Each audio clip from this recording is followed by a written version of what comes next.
Hi, I'm Daniel Fisher. Today we're going to dig a little deeper into the DeepMind 12. Today we're going to dig into the edit pages of the oscillator, filter, and amplifier. And on a different video I showed you the modulation matrix where you could have 8 different things modulating something else.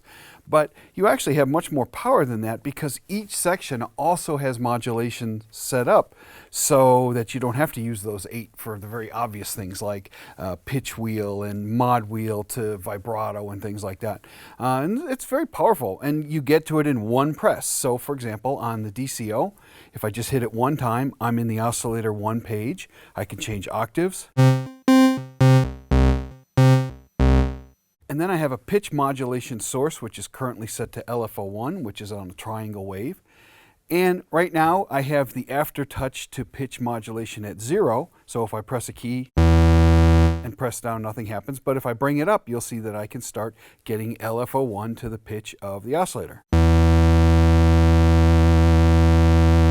And I can make that extreme and insane.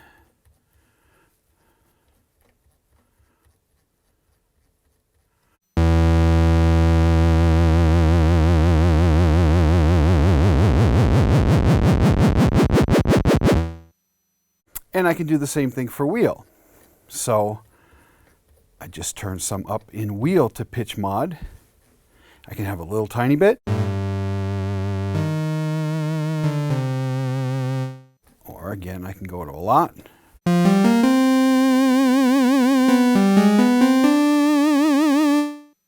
And on the wheel, I can also go crazy, all the way up to 255.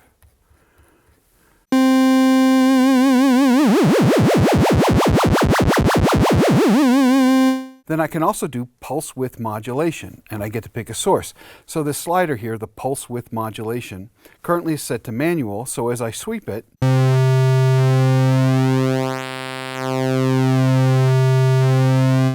I'm simply sweeping through different percentages of pulse width. But if I change manual to LFO1, this slider changes its job. It's now a depth control for LFO1 for pulse width modulation.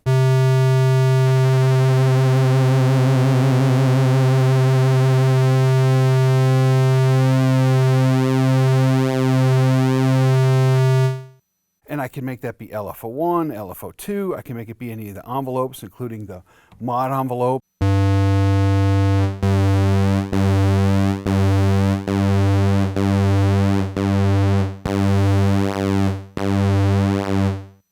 And then I have a pitch modulation mode that lets me choose whether the LFO is modulating oscillators 1 and 2 or just oscillator 1. And then the last parameter is key down reset, which is very useful because normally in an analog synth, your oscillator 1 and oscillator 2 are free running, and so they may or may not be in phase each time you strike the key, which makes every key strike sound a little different. But if you turn this on, now each of the waves start at the beginning of their wave shape and give you a more repeatable sound. So very useful, especially if you want bass lines to have a solid punch on every note. So now we'll do the voltage control filter section. If I hit that edit button, I go to its page. The first thing is bass boost. We've talked about that before, but it's a nice 12 dB boost on the bottom. I got velocity sensitivity, which lets the filter get brighter as I hit the keys faster. I've got pitch bend frequency, which as I turn the pitch bend knob up or down, the filter will track that as well. And then I have a modulation section, so I'm going to pick LFO2 and say that aftertouch will increase the LFO depth of the filter. So if I press down, I should be getting some LFO to filter. I can also do the same thing to mod wheel at a different depth, so I'll make this a little more extreme.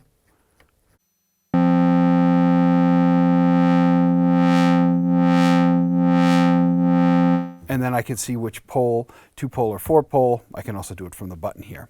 And the last one is the VCA. And although I don't have any modulation sources, one thing that I can do is use velocity to change amplitude based on how fast or slow I press the keys, envelope depth, and then I have pan spread, which is very useful. So basically what it does is takes this monaural signal and turn it into a stereo signal by alternating which oscillators get panned. And so if I just play a chord here, there's mono, and I'll spread it some.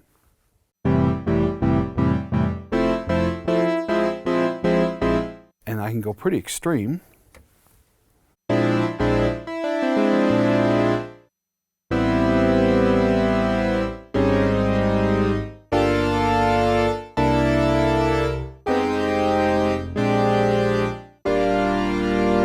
So that's just a real quick dive into the DCO, VCF, and VCA edit parameters. My name is Daniel Fisher. Thank you very much for listening. If you have any further questions, please contact your Sweetwater sales engineer.